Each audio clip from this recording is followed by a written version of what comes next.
My name is Morgan. I'm 35 years old, and I'm a single mother to two amazing kids, Lily and Jake.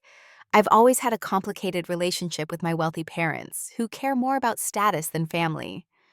Last Christmas, I had to work an emergency shift at the hospital, so I reluctantly let my parents watch my children. I never imagined they would seat my kids at a separate servants' table while they entertained their rich friends. Before I tell you how I discovered what happened at my parents' house that Christmas, let me know where you're watching from and hit subscribe if you've ever had to deal with toxic family during the holidays. Growing up in the Thompson household was like living in a museum. Everything was expensive, immaculate, and completely untouchable. My parents, Eleanor and Richard Thompson, weren't just wealthy. They were obsessed with maintaining the appearance of perfection. Our sprawling estate in Connecticut featured marble floors that echoed with every footstep and antique furniture you weren't allowed to sit on. Family photos adorned the walls, but they were all professionally staged, showing the happy family image my parents wanted to project, rather than capturing actual moments of joy. From an early age, I learned that the household staff were treated differently than important people. My parents would speak to our housekeeper Maria in short, clipped sentences, never asking about her family or showing genuine interest in her as a person. The groundskeeper, John, would receive instructions through notes rather than face-to-face conversations. Meanwhile, when business associates or society friends visited, my parents transformed into charming hosts, laughing at mediocre jokes and asking detailed questions about vacation homes and private schools. I remember once when I was about 12, I invited Maria's daughter to play after school. My mother discovered us making friendship bracelets in my room and immediately pulled me aside. "Morgan, dear," she said with that tight smile that never reached her eyes, "we don't socialize with the help's children. It creates awkward expectations." That night, Maria was informed that her daughter was no longer welcome at our house. I cried myself to sleep, having lost one of my only genuine friendships. My decision to become a nurse came during my senior year of high school. After volunteering at a local hospital and experiencing the genuine connection of helping others in their most vulnerable moments, I knew that was the path I wanted to follow. When I announced my career choice at dinner, my father nearly choked on his wine. "A nurse? You want to be someone's assistant?" He scoffed. "Thompson women attend law school or business school. If you're interested in medicine, at least become a doctor." My mother added, "Imagine telling the Harringtons that our daughter is changing bedpans for a living. We've already mentioned your interest in Yale Law." Despite their persistent attempts to change my mind, including threatening to withhold tuition money, I stood firm. I worked multiple jobs to put myself through nursing school, took out loans, and gradually built a life based on my own values rather than my parents' expectations. The final fracture in our relationship came when I met and fell in love with Tom Walker during my second year of nursing school. Tom was kind, hardworking, and completely devoted to his carpentry business. He built beautiful handcrafted furniture with an artist's touch and a tradesman's precision. When I brought him home to meet my parents, their disdain was barely concealed. "A carpenter," my mother whispered loudly in the kitchen. "Morgan could have had her pick of the Alderson boy or the youngest Bennett son. Both families are on the hospital board, for goodness sake." When we announced our engagement 6 months later, my parents made their disappointment crystal clear. They attended the wedding with forced smiles and left immediately after the ceremony, missing the reception entirely. Their wedding gift was a trust fund that would only become accessible if I came to my senses and divorced Tom within 5 years. I returned the paperwork unsigned. For several years, Tom and I built a beautiful life together. We bought a modest but comfortable home that Tom renovated with his own hands. We welcomed our son Jake, and 2 years later, our daughter Lily. We weren't wealthy by my parents' standards, but we were happy, and our home was filled with laughter, handmade furniture, and genuine love. My relationship with my parents during those years consisted mainly of obligatory holiday cards and occasional strained phone calls. They sent extravagant but impersonal gifts to the children on birthdays, and Christmas always with cards signed Grandma and Grandpa Thompson in my mother's perfect penmanship. They rarely visited, claiming their busy social schedule made it difficult to find time.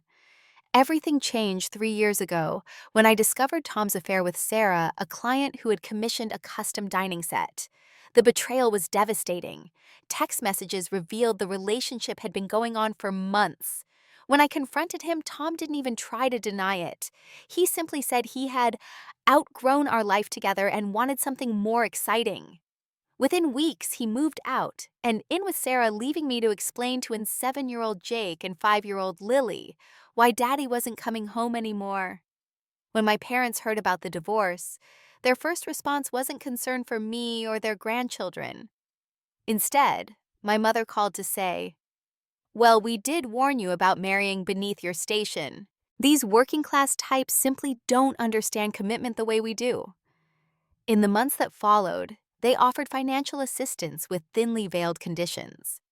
"We could help you move to a better neighborhood," my father suggested, "one where the children might meet a better class of friends.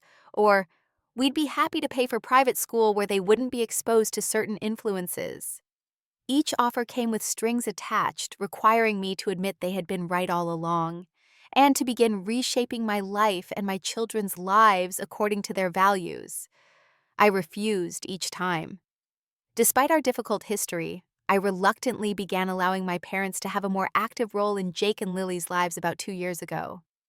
The children deserved to know their grandparents, and I hoped that perhaps my parents might show them the warmth and acceptance they had never shown me. For the most part, these visits consisted of occasional Sunday lunches at my parents' house or trips to culturally enriching activities like the symphony or art museums.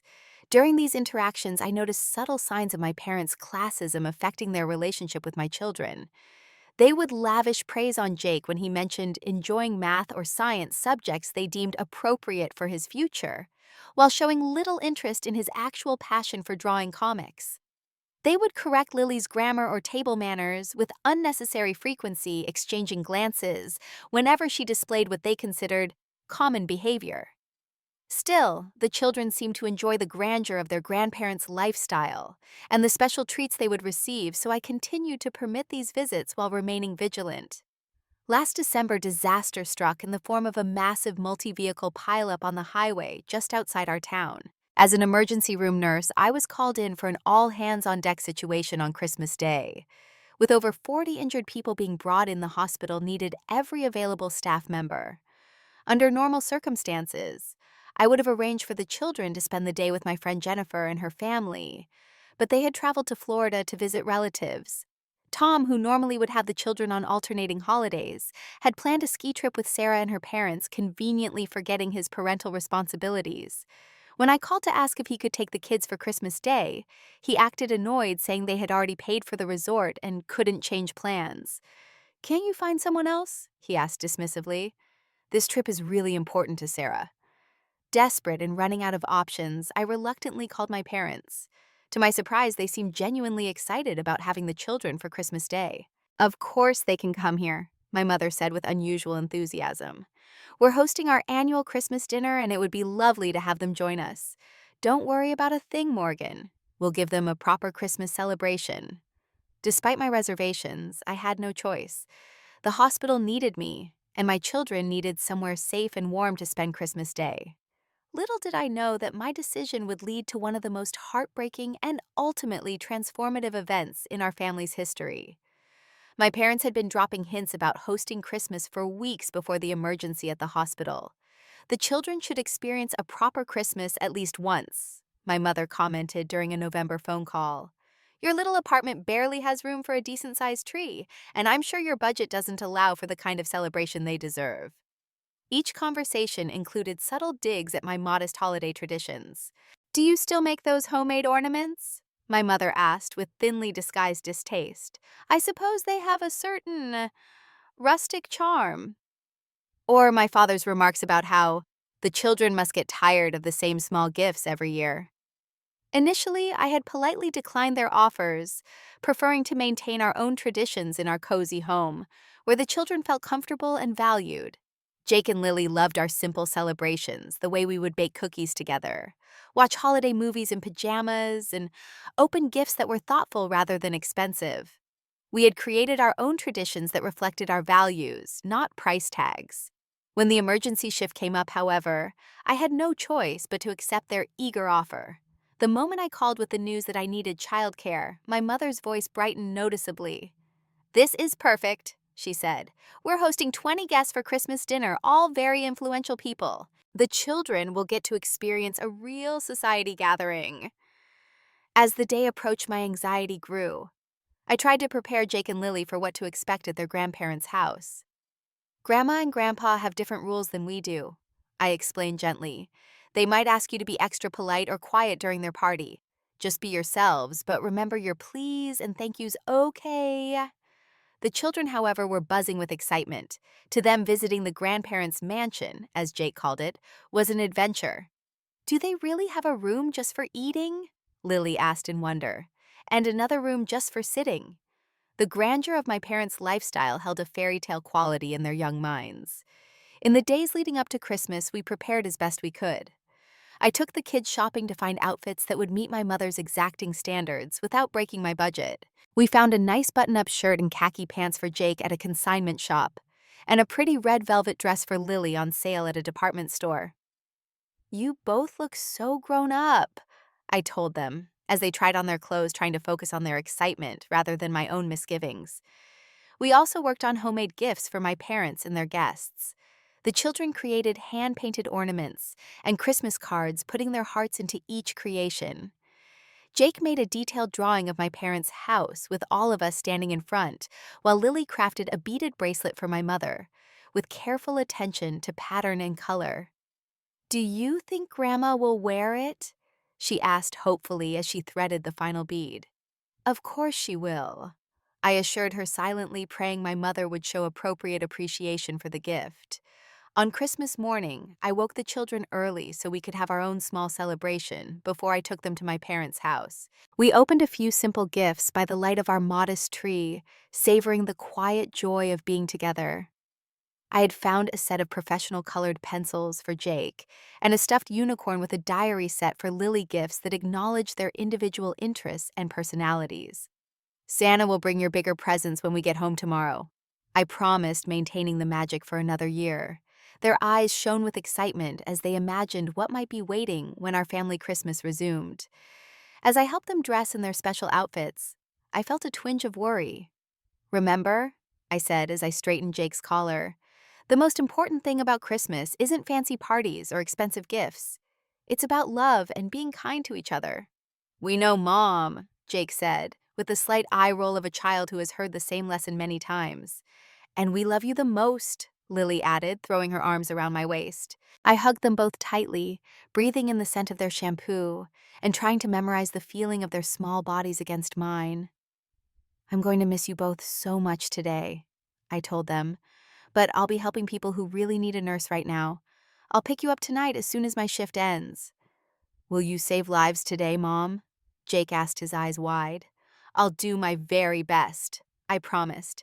As I dropped them off at my parents' imposing front door, my mother greeted us with air kisses and a critical once-over of the children's outfits.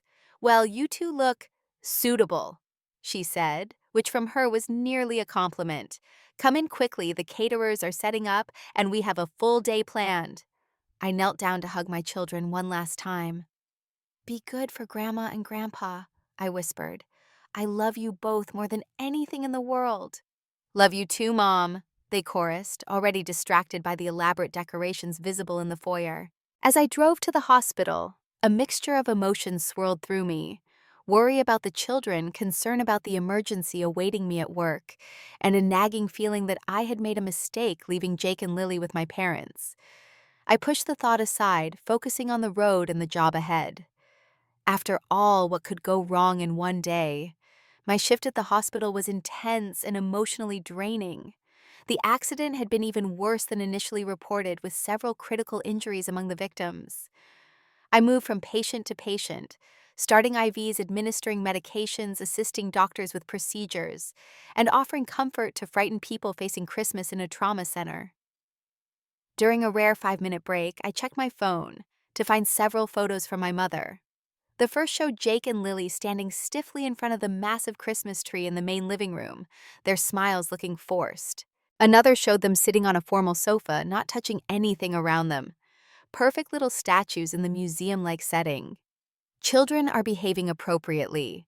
Read my mother's text. Not, they're having fun or we're enjoying them, but behaving appropriately. As if good behavior was the only measure of a successful visit. I texted back quickly. Please make sure they eat lunch. Lily doesn't like olives and Jake is allergic to strawberries. Give them a hug from me. My mother's response was simply, everything is under control. As the day wore on and more accident victims arrived, I found myself thinking of my own children between cases. Were they really enjoying themselves? Were they feeling welcome and loved, or merely tolerated?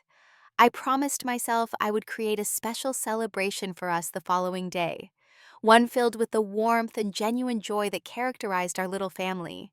Finally, at 7:30 p.m., the emergency department began to stabilize. The last of the accident victims had been either admitted to the hospital or discharged with minor injuries. My supervisor, seeing my exhaustion and knowing my children were waiting, told me I could leave an hour early. Go be with your kids, Morgan. You've more than earned it. Grateful and exhausted, I quickly changed out of my scrubs and headed to my parents' house, looking forward to collecting Jake and Lily and returning to the comfort of our own home.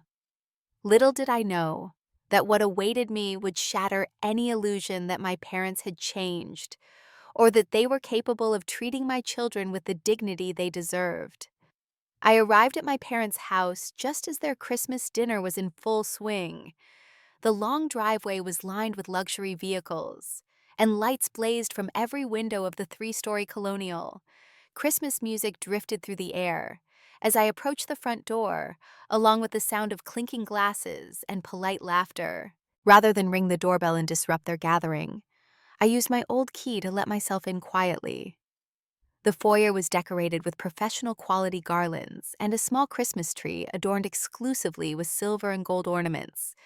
No handmade decorations here. No paper chains or salt dough creations lovingly crafted by children's hands. Everything was picture perfect and completely impersonal. I followed the sounds of the dinner party toward the formal dining room, expecting to find my children seated with my parents and their guests, perhaps bored, but at least included in the festivities. The heavy double doors to the dining room were partially open, and I paused before entering, taking a moment to smooth my hair and prepare to greet the assembled company. What I saw through that doorway froze me in place, my hand still raised to push the door wider. The scene before me was like something from a Victorian novel about cruel class divisions, not a family Christmas dinner in modern-day America. The massive mahogany dining table gleamed under the light of the crystal chandelier, set with my mother's finest china silver and crystal. Around it sat my parents, and at least 16 well-dressed guests, all adults, enjoying what appeared to be the main course of a lavish dinner. They were engaged in animated conversation, wine glasses, filled faces, flushed with good food and holiday cheer. But my children were nowhere to be seen at the main table. My eyes frantically scanned the room until I spotted them, and when I did, my heart shattered into 1,000 pieces. In the far corner of the dining room, partially hidden behind a large potted poinsettia, sat a small folding card table. Unlike the main table with its fine linen tablecloth and elaborate place settings, this table was covered with what looked like a paper tablecloth. And there, isolated from everyone else, sat Jake and Lily, my beautiful children, looking small and out of place in their Christmas outfits. What made the scene even more horrifying was the small handwritten sign propped on the table that read "Servants' Table" in my mother's elegant script. My children had been literally labeled as servants, separated from the important people denied a place at the family table. I must have made some sound of distress because several heads turned in my direction. My mother rose from her seat at the head of the table, napkin still in hand. "Morgan," she said with clear surprise, "we weren't expecting you for at least another hour." I couldn't respond to her. Instead, I moved swiftly across the room to my children, who looked up at my approach with a mixture of relief and embarrassment. "Mom," Lily cried, jumping up to hug me. Her eyes were red-rimmed evidence of recent tears. Jake remained seated, his expression uncharacteristically closed off. "Can we go home now?" he asked quietly. Only then did I notice what lay on the table in front of them. While the adults at the main table had fine china heaped with turkey ham, and all the traditional fixings, my children had been served small portions on paper plates. But worse than the food situation were the gifts placed beside their plates. Next to Lily's plate was a roll of toilet paper wrapped with a red ribbon. When I picked it up in disbelief, I saw a small tag that read, "For cleaning up your messes." My 7-year-old daughter had been given toilet paper as a Christmas gift, a cruel joke at her expense. Jake's gift was even more calculated in its cruelty. An envelope beside his plate contained a handwritten note that read, "When you learn to behave like a proper gentleman and achieve something worthwhile, you may earn your place at the proper table. Until then, this space reflects your current standing in society." The note was signed Grandfather, in my father's bold handwriting. Looking back toward the main table, I could now see expensive wrapped presents beside the plates of the other children at the dinner. Children of my parents' friends, who were seated with the adults, included in the conversation, treated as valued members of the gathering. "Mom, Grandma said we had to sit here because we're not fancy enough," Lily whispered, her little voice wavering. "She said my dress was from a common store and that Jake's shoes were scuffed." Jake added, his voice tight with hurt pride. "Grandpa told me that children of nurses and carpenters belong with the help, not with important business people. He said we should learn our place early." Something inside me shifted in that moment. The hurt and shock were still there, but rising above them was a cold, clear anger, unlike anything I had ever experienced. This wasn't just my parents disapproving of my choices. This was them actively humiliating my innocent children, attempting to make Jake and Lily feel inferior based on their warped values of wealth and status. I looked up to find my parents watching us, my father impassive, my mother with a slight frown of annoyance, as if our distress was an inconvenient disruption to her perfect dinner party. Their guests had fallen silent, some looking uncomfortable, others seemingly oblivious to the drama unfolding. "What is the meaning of this?" I asked, my voice deceptively calm despite the rage building inside me. My mother sighed as if I was being unreasonable. "Really, Morgan, it's just a bit of holiday fun. The children needed to learn some decorum before joining the main table. Their table manners are quite undeveloped." My father added, "Consider it a valuable lesson in social hierarchy. Not everyone is meant to sit at the head table. The sooner they understand their station in life, the easier things will be for them." Several of their guests shifted uncomfortably in their seats, but no one spoke up in defense of my children. Their silence made them complicit in my parents' cruelty. In that moment, I knew exactly what I needed to do, and it wasn't what my parents expected. They wanted a scene, an emotional outburst they could later describe as Morgan's inappropriate behavior to their friends. They wanted to provoke me into proving their narrative, that I was unsuitable for their world. Instead, I would take my children and leave with dignity intact, but this insult would not go unanswered. Not this time. The dining room fell silent as I stood between my children and my parents, the evidence of their cruelty still clutched in my hands. A toilet paper roll for my daughter, a demeaning note for my son. The physical manifestations of the emotional abuse my parents had perfected over decades. Inside, I was a storm of rage and heartbreak, my pulse pounding in my ears and my hands trembling slightly. But I knew that allowing this emotion to overtake me would only give my parents exactly what they wanted, a confirmation of their belief that I was ruled by emotions rather than the cool logic they valued above all else. Instead, I took a deep breath and placed a gentle hand on each of my children's shoulders. "Jake, Lily," I said softly, but clearly enough for everyone to hear, "please go get your coats and any belongings you brought. We're going home now." The relief on their faces was immediate. Jake stood quickly, taking his sister's hand, with a protective gesture that made my heart ache. At 10 years old, he was already trying to shield her from harm. "But what about our presents from Santa?" Lily asked in a small voice. "Grandma said Santa would bring them here." I knelt down to her eye level, aware that every person in the room was watching our interaction. Santa knows where we live, sweetheart. He'll bring your presents to our home tonight. I promise. As the children left the room, I turned back to face my parents and their guests. The dining room remained uncomfortably quiet, the only sound the soft classical Christmas music playing through hidden speakers, and the occasional clink of silverware as someone nervously fidgeted with their utensils. Morgan.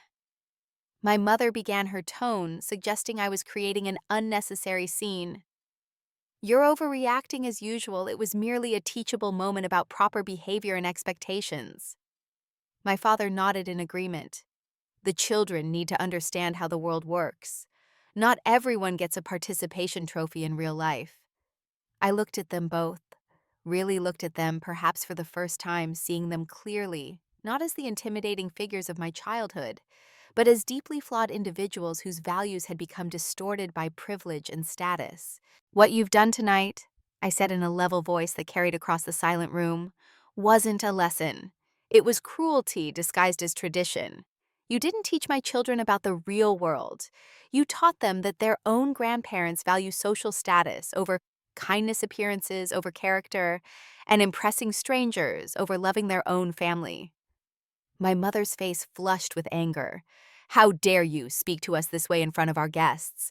This is precisely the lack of decorum we were trying to correct in your children. No, I replied calmly.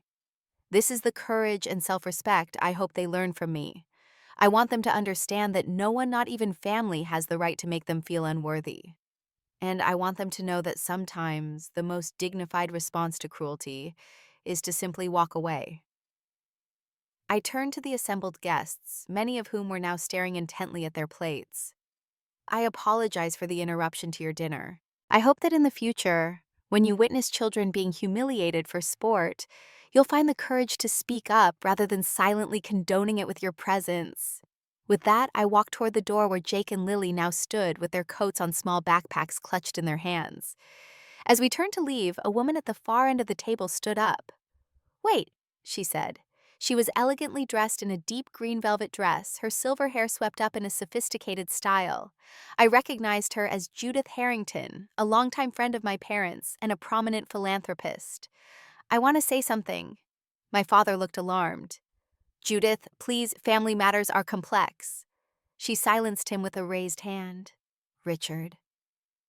I've known you and Eleanor for 30 years, and I've sat at your table for many Christmases. But I cannot in good conscience continue this dinner after what I've witnessed. She walked around the table to approach us, then knelt down to speak directly to Jake and Lily. I want you both to know that what happened here tonight was wrong.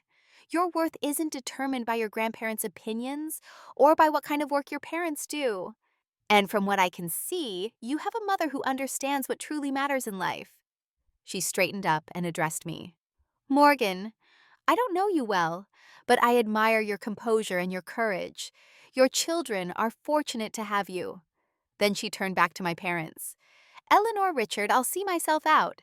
I suggest you do some serious reflection on what Christmas is supposed to represent. With that, she gathered her purse and wrap and walked out with us, several other guests shifting uncomfortably in their seats, as if considering whether to follow her example. The drive home was quiet at first, my children processing the events of the day, while I focused on controlling my emotions enough to drive safely. About halfway home, Lily's small voice broke the silence. Mom, are we really not good enough for Grandma and Grandpa?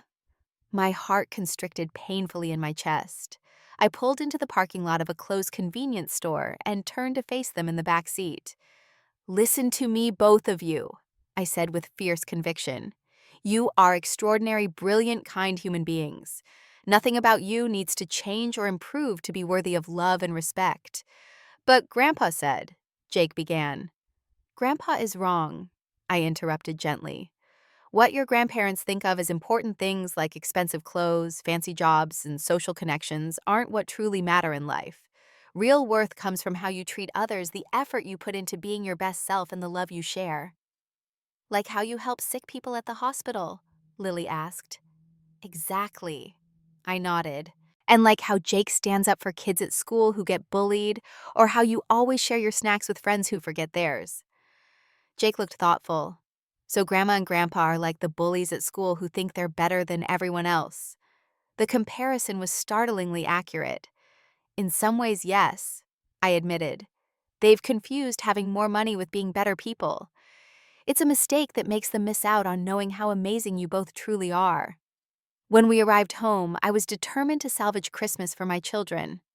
Our apartment felt especially welcoming after the cold opulence of my parents' house. Our modest tree with its collection of handmade ornaments, the paper snowflakes taped to windows, the mismatched stockings hanging from our bookshelf. All of it represented genuine love rather than calculated display. "Who wants hot chocolate with extra marshmallows?" I asked, forcing cheerfulness into my voice. While the children changed into pajamas, I quickly surveyed our kitchen for anything I could transform into a special dinner. We had bread, cheese, eggs, and some frozen vegetables, not exactly Christmas feast material, but it would have to do. I made fancy grilled cheese sandwiches, cutting them into festive shapes, and arranging everything on our nicest plates. "Tonight, we're having a pajama Christmas picnic," I announced, spreading a blanket on the living room floor. "And tomorrow, after Santa comes, we'll have our real Christmas dinner." Jake and Lily seemed to relax as we ate our impromptu meal and watched a Christmas movie together, the familiar surroundings and routines helping to restore their sense of security. As I tucked them into bed later, Lily asked in a drowsy voice, "Mom, can we never go to Grandma and Grandpa's house again?" "We'll talk about that tomorrow," I promised, kissing her forehead. "For now, just dream about all the fun we'll have in the morning." After they fell asleep, I sat alone in the dark living room, illuminated only by the lights of our Christmas tree. Tears I had been holding back all evening finally spilled over as the full impact of my parents' cruelty sank in. They hadn't just insulted me this time, they had deliberately hurt my children in an attempt to reshape them according to their warped values. As I wiped away tears, a cold determination replaced my sadness. My parents had crossed a line that could not be uncrossed, and their actions demanded a response. But it wouldn't be the emotional outburst they expected from me. No, this situation called for something more calculated and impactful. I spent most of that night awake, alternating between wrapping the few additional gifts I had hidden in my closet and formulating a plan. By morning, when Jake and Lily burst into the living room to find their presents under the tree, I had the outline of a response that would ensure my parents never forgot the consequences of their actions. As my children tore into their gifts with typical childhood enthusiasm, seemingly recovered from the previous day's trauma, I silently promised them that no one would ever make them feel unworthy again, especially not their own grandparents. The week after Christmas, I requested vacation time from the hospital. Family situation. I explained to my supervisor, who knew me well enough not to pry. With 7 days of uninterrupted time, I could fully focus on addressing what my parents had done, while making sure Jake and Lily had the support they needed to process their feelings. The first part of my plan involved gathering information. My parents had built their social empire on carefully managed perceptions, presenting themselves as pillars of the community while treating lesser people with dismissive cruelty when no one important was watching. I needed to document this pattern. I started by reaching out to Maria, our former housekeeper, who had worked for my parents for over 15 years before being abruptly fired when she requested time off for her daughter's graduation. She was initially hesitant to speak with me, but when I explained what had happened to Jake and Lily, her reserve crumbled. "They did the same thing to my Rosa," she revealed. "One Christmas when I was working late, your mother allowed Rosa to stay in the kitchen with me. But when it was time for the staff meal, your parents made her sit at a small table in the pantry away from everyone else.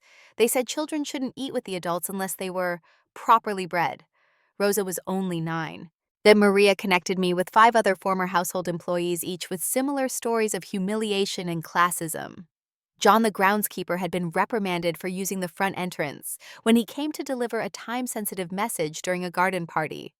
Camila, a former cook, had been forced to remake an entire dinner because my mother felt the presentation wasn't sophisticated enough for their guests, despite the food being perfectly prepared. I recorded these conversations with permission, creating a digital archive of my parents' behavior. But I needed more to truly expose the hypocrisy at the heart of their social standing. Through a nursing school classmate who now worked in accounting, I discreetly inquired about my parents' business practices. What I discovered was troubling.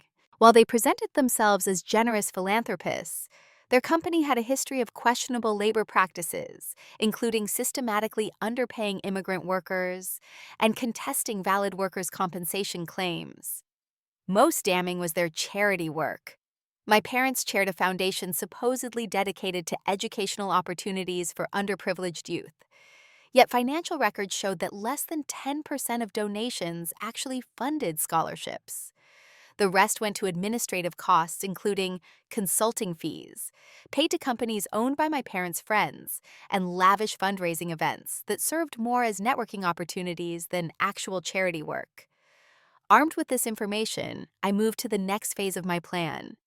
I discovered that my parents were hosting their annual charity gala in 2 weeks, an event that attracted the most influential families in the region and received considerable local media coverage.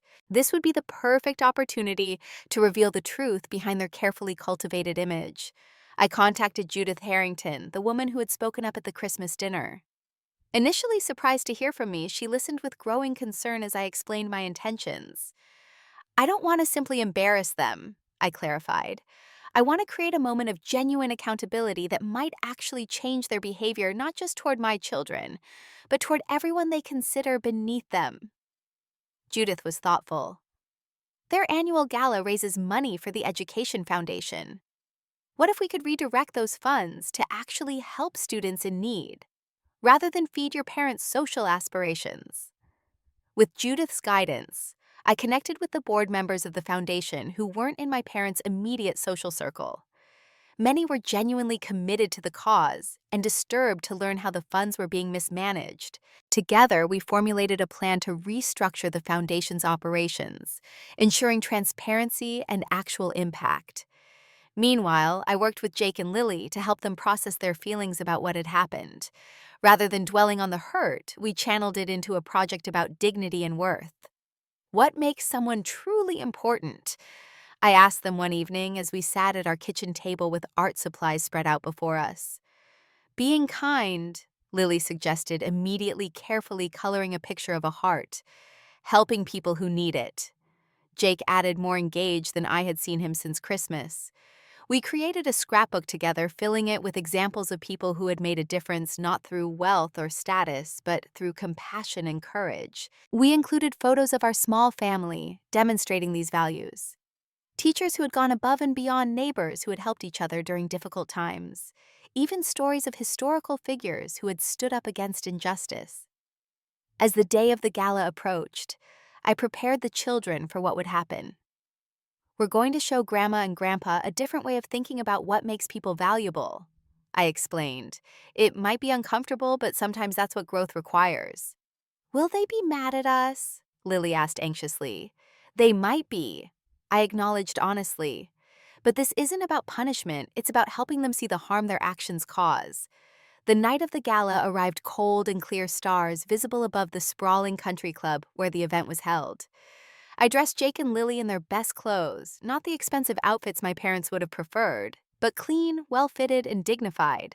I wore a simple black dress that I had purchased years ago for job interviews, accessorized with the beaded bracelet Lily had made for my mother, which had been returned to us, unworn. We arrived just as the cocktail hour was ending and guests were being ushered into the main ballroom. My parents stood near the entrance, greeting arrivals with practiced charm. The shock on their faces when they saw us was momentarily satisfying, but I reminded myself that this wasn't about petty revenge.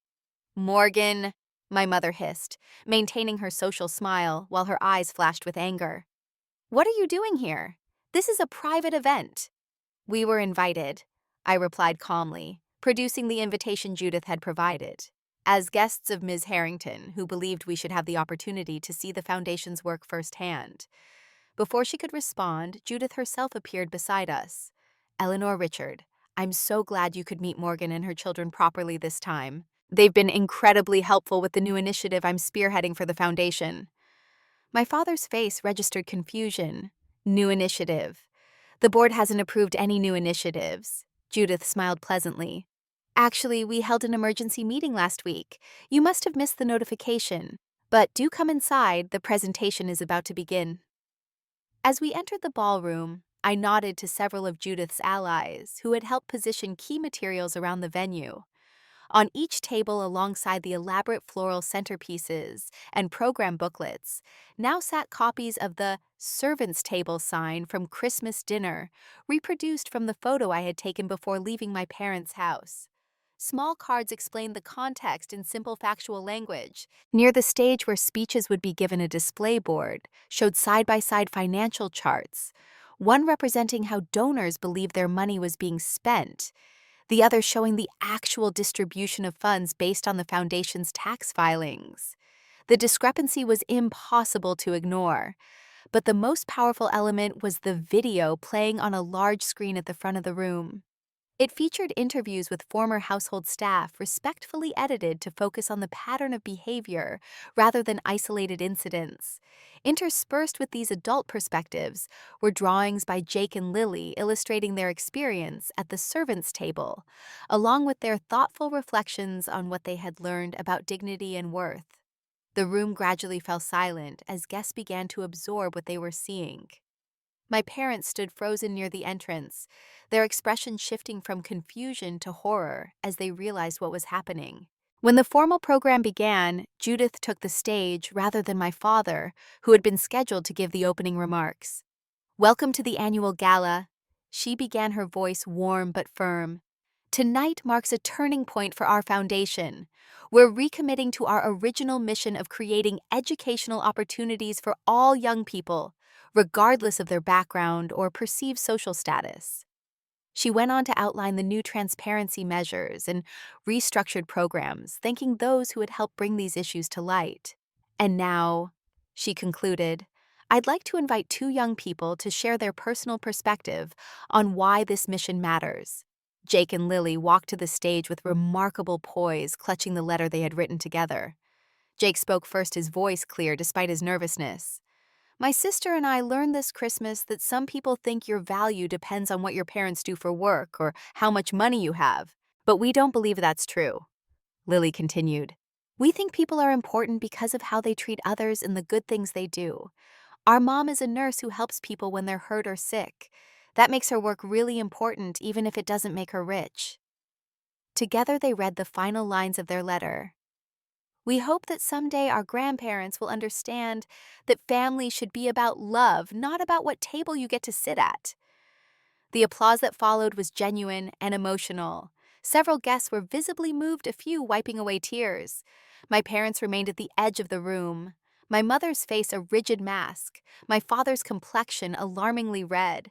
As Jake and Lily returned to my side, I hugged them both, immensely proud of their courage and grace.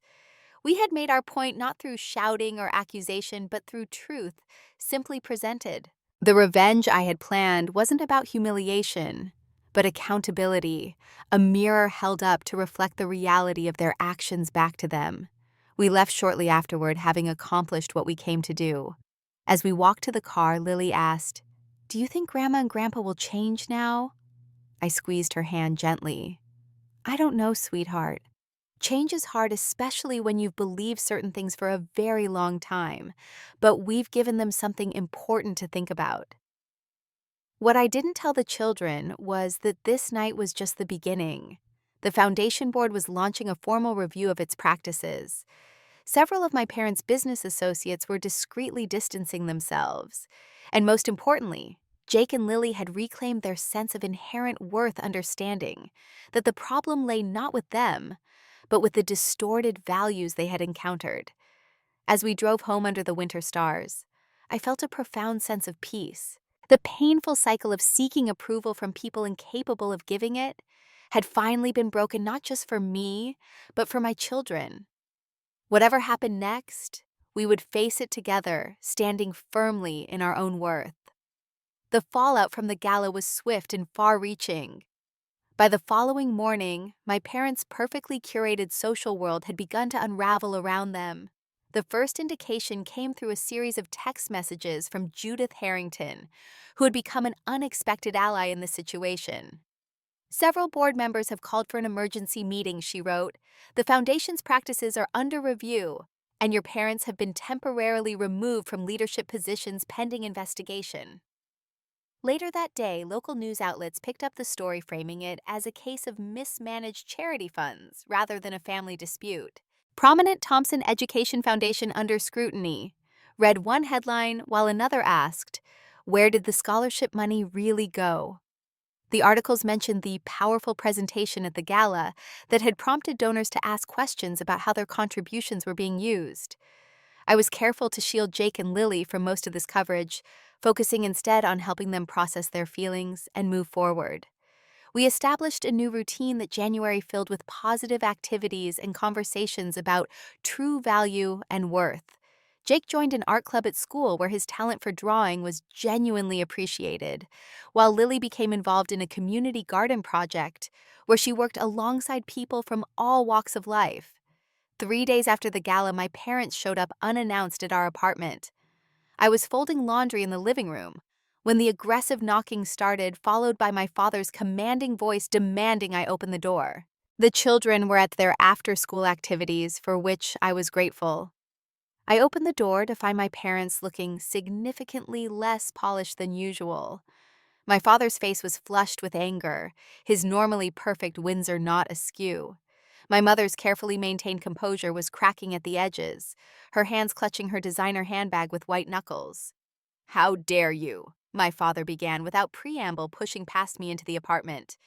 "Do you have any idea what you've done? We've been removed from the foundation board. The country club is reviewing our membership. The Prestons canceled their dinner invitation." My mother followed her gaze, sweeping critically over our modest living room. "All because you couldn't handle a little lesson in proper behavior for those children. You've always been oversensitive, Morgan, but this vindictive display has gone beyond all reasonable bounds." I closed the door quietly and turned to face them, determined to maintain the calm dignity I had found at the gala. "I think you're confusing consequence with revenge," I said evenly. "What's happening now is simply the natural result of your actions coming to light." "Natural result." My father's voice rose dangerously. "You deliberately humiliated us in front of everyone who matters. You coached those children to make us look like monsters." "I didn't have to coach them," I replied, my voice remaining steady despite the tension building in my chest. "They simply told the truth about their experience. And as for humiliation, did you consider how Jake and Lily felt sitting at that servants' table? Did you think about the impact of giving a 7-year-old girl toilet paper as a Christmas gift? Or telling a 10-year-old boy he was worthless because of his father's occupation?" My mother waved a dismissive hand. "They need to understand how the world works. Not everyone gets to sit at the important table that's just life. We were preparing them for reality." "No, Mother, you were preparing them to accept the same toxic values that made my childhood so lonely and insecure. The belief that human worth is measured by wealth or status rather than character or kindness." I took a deep breath. "But they won't grow up with that burden because I won't allow it." My father stepped closer. His imposing height meant to intimidate as it had throughout my childhood. "You won't allow it. Who do you think you are to make such decisions? We are their grandparents. We have rights." "Actually, you don't," I said, standing my ground. "Grandparent rights are a privilege, not a guarantee. And when you use your relationship with children to undermine their self-worth and damage their emotional health, you forfeit that privilege." My mother's eyes narrowed. "Are you threatening to keep our grandchildren from us after everything we've done for you?" I met her gaze directly. "I'm stating a boundary. Jake and Lily deserve to be treated with respect and dignity. If you can't provide that, then yes, I will protect them from further harm, even if that means limiting contact." My father's face darkened further. "This isn't over, Morgan. You've made a serious mistake crossing us. We have resources and connections you can't imagine. One phone call and that little nursing job of yours could disappear." The threat hung in the air between us.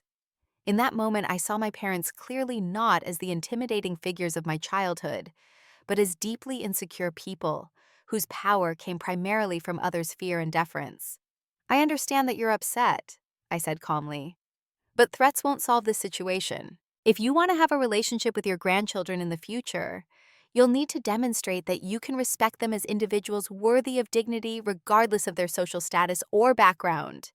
The conversation might have escalated further, but at that moment the door opened and Jake and Lily entered, returning from their activities with my neighbor who had picked them up. They stopped abruptly at the sight of their grandparents, Jake instinctively moving slightly in front of his sister. "Hello, Grandma." "Hello, Grandpa," he said politely, but without warmth, his young face serious. My mother composed herself instantly, putting on the pleasant expression she reserved for public appearances. "Hello, children. We were just discussing some family matters with your mother." Lily looked between the adults, her perceptive nature picking up on the tension. "Are you still mad about the gala? We just told the truth." My father seemed taken aback by her directness. For a moment his mask slipped and I glimpsed something like shame cross his features. We should be going," he said abruptly. "Eleanor, we have that appointment." As they prepared to leave, my mother paused at the door. "This isn't how families should behave toward each other, Morgan. I hope you realize that before it's too late." "I couldn't agree more," I replied quietly. "That's exactly the point I've been trying to make." After they left, the apartment felt lighter somehow, as if a storm had passed. The children were subdued, but not overly distressed by the encounter. We spent that evening making homemade pizza and playing board games, reclaiming our space and our sense of family. Over the next few weeks, the consequences for my parents continued to unfold. The foundation underwent a complete restructuring with new leadership and transparent accountability measures. Several of their business associations dissolved as partners distanced themselves from the controversy. The tax irregularities I had discovered prompted an audit that resulted in significant penalties. But more meaningful than these external consequences was the wave of support that emerged from unexpected places. Former household staff sent messages of gratitude for giving voice to their experiences. Several families who had attended the gala reached out to express solidarity, including some who had previously been firmly in my parents' social circle. My supervisor at the hospital, who had seen the news coverage, called me into her office one afternoon. I went with trepidation, wondering if my father's threats about my job had materialized. Instead, she smiled warmly as I entered. "Morgan, I want you to know that we've received some unusual calls about you recently," she began. "Apparently, someone thinks we should reconsider your employment here." My heart sank, but she continued. "I want to assure you that your position is completely secure. In fact, the hospital administration was so impressed by your advocacy for dignity and ethical treatment that they've asked if you would consider joining the ethics committee. They feel your perspective would be valuable." The promotion came with a modest raise and flexible hours that allowed me to spend more time with Jake and Lily. We used the additional income to enroll the children in summer programs that nurtured their interests, art for Jake and nature exploration for Lily. Our little family unit grew stronger as we established new traditions and connections based on genuine care rather than obligation or appearance. By summer, the immediate storm had passed. My parents had retreated from public life, spending time at their vacation home in Florida, while the controversy in our hometown gradually faded from public attention. We had no contact with them for nearly 6 months, which brought both relief and a quiet sadness, not for what was lost, but for what had never truly existed between us. Then on a warm June morning, a letter arrived addressed to all three of us, Jake, Lily, and me. The expensive stationery and precise handwriting were immediately recognizable as my mother's. I hesitated before opening it, unsure whether its contents would bring healing or further hurt. Inside was a 3-page letter written in my mother's elegant script. It began with something I had never expected to see: "We were wrong, and we are sorry." The letter continued, acknowledging the harm they had caused, not only at Christmas, but throughout my childhood, and in their treatment of others. It described a process of painful self-reflection they had undergone, prompted in part by the public consequences, but more significantly by the loss of relationship with their only grandchildren. "We do not expect forgiveness," my mother wrote toward the end. "We understand that trust once broken must be earned back through consistent actions, not mere words. But if you are willing, we would like the opportunity to try to be the grandparents that Jake and Lily deserve. and the parents we should have been to you, Morgan." I read the letter several times before sharing it with the children, trying to assess its sincerity. There were no threats, no attempts to minimize their actions or shift blame. Instead, there was an uncharacteristic humility that suggested genuine reflection. When I finally showed it to Jake and Lily, their responses were thoughtful. "Do you think they really mean it?" Jake asked, his natural skepticism showing through. "I think people can change if they really want to," Lily offered, like in the stories where the mean person learns to be kind. And we discussed it as a family, weighing the potential benefits and risks of allowing my parents back into our lives. Eventually, we decided to respond with a letter of our own, setting clear conditions for any future contact. These included respectful treatment of all family members, acknowledgement of past behavior when relevant, and initially supervised visits only. To my surprise, my parents accepted these terms without argument. Our first meeting took place in a neutral location, a local park with a playground. They arrived without expensive gifts or grand gestures, instead, bringing a simple picnic and handwritten cards for each child that expressed specific appreciation for their unique qualities. The interaction was awkward at first, everyone hyper-aware of past wounds and uncertain of new boundaries. But by the end of the afternoon, there had been genuine moments of connection. My father had listened intently as Jake explained his latest art project, asking questions that showed real interest rather than evaluation. My mother had sat on the grass beside Lily to examine a caterpillar seemingly unbothered by the dirt staining her designer pants. It was a small beginning, and I harbored no illusions that decades of ingrained beliefs could be completely transformed by one incident, however significant. But I saw in my parents something I had rarely witnessed before, a willingness to be uncomfortable for the sake of growth, to question assumptions that had structured their entire lives. As for me, I found that standing firmly for my children's dignity had healed something in my own spirit. The little girl who had never felt good enough, who had contorted herself trying to earn approval that never came, had finally been replaced by a woman who understood her own worth. And the worth of her children wasn't negotiable or conditional, it simply was.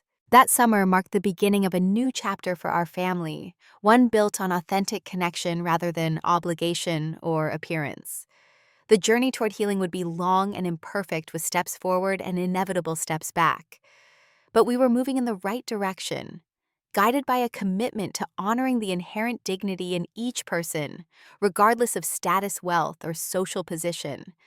The servants' table incident had been painful, but it had ultimately freed us from the tyranny of false values and conditional love. In its place, we were building something far more valuable, a family defined not by who sits at which table, but by the respect, compassion, and authenticity we bring to every interaction. 6 months after the Christmas incident, our lives had transformed in ways I never could have anticipated. My promotion at the hospital had not only provided financial stability, but also given me the opportunity to advocate for compassionate patient care at a systems level. Every day I was able to put my values into practice, ensuring that every person who came through our doors was treated with dignity regardless of their background. Jake had blossomed in his art program, his drawings evolving from simple sketches to complex pieces that captured emotion and perspective. His art teacher had submitted one of his works to a youth exhibition where it received an honorable mention. The piece, titled "Everyone's Table," depicted a circular table where people from all walks of life sat together as equals. Lily, always sensitive to others' feelings, had channeled her empathy into tangible action.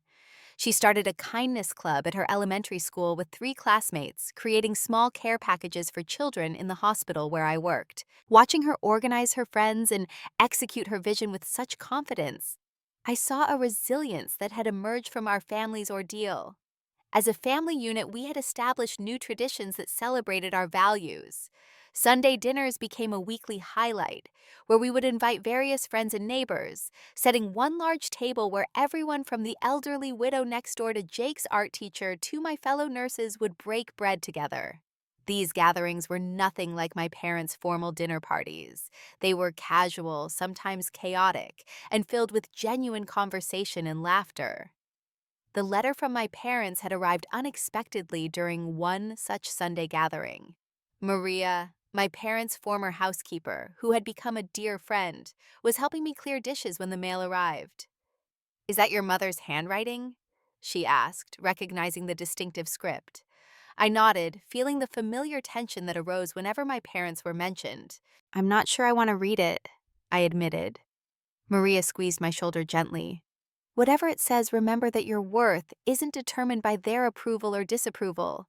You've built something beautiful here without them." Her words gave me the courage to open the envelope after our guests had departed. The letter inside was unlike any communication I had ever received from my mother. The usual formality and subtle criticism were absent, replaced by a vulnerability I hadn't thought her capable of expressing. "The events of Christmas Day and the gala aftermath have forced us to confront uncomfortable truths about ourselves," she wrote. "With the help of a therapist, yes, your father actually agreed to therapy. We have begun to recognize the harm our rigid adherence to social hierarchies has caused, not only to you and the children, but to countless others throughout our lives." The letter detailed specific realizations: how their obsession with status had prevented genuine connections, how their treatment of household staff had deprived them of meaningful relationships with good people, how their conditional approach to love had damaged their relationship with me from childhood. "Most painful of all," my mother continued, "was seeing in Jake's and Lily's faces the same hurt and confusion we must have caused you countless times throughout your life. Watching them speak at the gala with such dignity despite our cruelty was a moment of profound shame, but also awakening." My father had added a paragraph in his bold handwriting. "I have spent my life believing that worth was determined by achievement, wealth, and social position. It has taken the courage of my 10-year-old grandson to show me how deeply flawed that belief system is. I am humbled and sorry." Then, after discussing the letter with the children, we composed our response together, sitting at our kitchen table with colored pens and a shared determination to be both honest and fair. "We appreciate your apology," we wrote. "We believe people can change and grow when they truly want to. If you would like to be part of our lives, we are willing to try, but there need to be some clear understandings." We outlined our conditions, emphasizing respect, honesty, and the acknowledgement that relationships must be built on acceptance, rather than molding others to fit predetermined expectations. The first meeting in the park had been tentative but promising. My father, usually impeccably dressed in tailored suits, arrived in khakis and a casual shirt. My mother had brought homemade cookies rather than expensive pastries from her usual gourmet bakery. These small choices spoke volumes about their willingness to step outside their comfort zone. Most striking was their interaction with the children. Instead of the usual assessment and correction, they simply listened. When Lily described her caterpillar observation with scientific precision that was charming but not entirely accurate, my mother resisted the urge to correct her, instead asking questions that showed genuine interest. When Jake mentioned enjoying his public school art program, my father didn't launch into his usual speech about private education, but instead asked to see photos of his projects. Over the following months, these interactions continued, each one a little less awkward than the last. My parents were making an effort, though. There were still moments when old patterns emerged: an unconscious grimace at Jake's scuffed shoes or a comment about a neighbor's common behavior. But now, when these slips occurred, they would catch themselves sometimes even apologizing without prompting.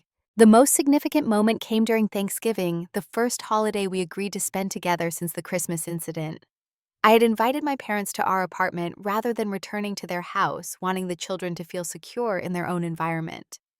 To my surprise, my parents not only accepted, but asked how they could contribute to the meal. "Your father and I would like to bring something," my mother said over the phone, sounding uncharacteristically uncertain. "But we want it to be something you and the children would actually enjoy, not just what we think is appropriate." They arrived with a homemade apple pie, slightly lopsided, and obviously their first attempt at baking. "The first three were disasters," my father admitted with a self-deprecating laugh that I had rarely heard from him. "The kitchen looked like a flower bomb had exploded." During dinner, served at our modest table with mismatched chairs and everyday dishes, my mother reached for my hand unexpectedly. "This is the nicest holiday meal I can remember," she said quietly. There's actual conversation instead of performance. After the meal, as we were settling in the living room for board games, my father cleared his throat nervously. He reached into his pocket and pulled out two small packages, handing one each to Jake and Lily. "These are long overdue proper Christmas gifts," he said. "We should have given you these last year." Inside each package was a simple but thoughtful gift. Jake received a professional sketchbook with his name embossed on the cover, while Lily's box contained a real microscope perfect for her scientific explorations. More meaningful than the gifts themselves was the card that accompanied them, which read simply, "Your worth isn't earned, it's inherent. We're sorry we didn't understand that sooner. With love and admiration, Grandma and Grandpa." As I watched my children's faces light up with surprise and cautious pleasure, I felt the final piece of my own healing fall into place. The cycle of conditional love and status-based value that had dominated my childhood was finally breaking. In its place was emerging a new kind of family relationship, imperfect and still developing, but rooted in authentic connection rather than appearance or expectation. That evening, after my parents had left and the children were in bed, I sat alone in the quiet of our living room, reflecting on the journey of the past year. From the heartbreak of the servants' table to the carefully orchestrated accountability at the gala to this moment of genuine reconciliation, we had traversed an emotional landscape I could never have mapped in advance. The revenge I had planned had accomplished its purpose, but not in the way I had initially imagined. It wasn't about making my parents suffer as we had suffered, but about breaking open the facade that had prevented real connection for decades. By holding up a mirror to their behavior in a way that couldn't be ignored or dismissed, we had created the possibility of authentic relationship perhaps for the first time. As I looked around our modest apartment at the children's artwork displayed prominently on walls at the photographs of our Sunday gatherings, with friends from all walks of life, at the slightly crooked handmade wreath on our door, I felt a profound sense of gratitude. We had created a home defined not by expensive possessions or social connections, but by love acceptance and the recognition of each person's inherent dignity. The journey wasn't over. My parents had decades of ingrained beliefs to unlearn, and there would inevitably be moments of regression and renewed hurt. Trust would take years to fully rebuild, if it ever completely did. But we were moving forward with open eyes and honest hearts, creating a new kind of family story.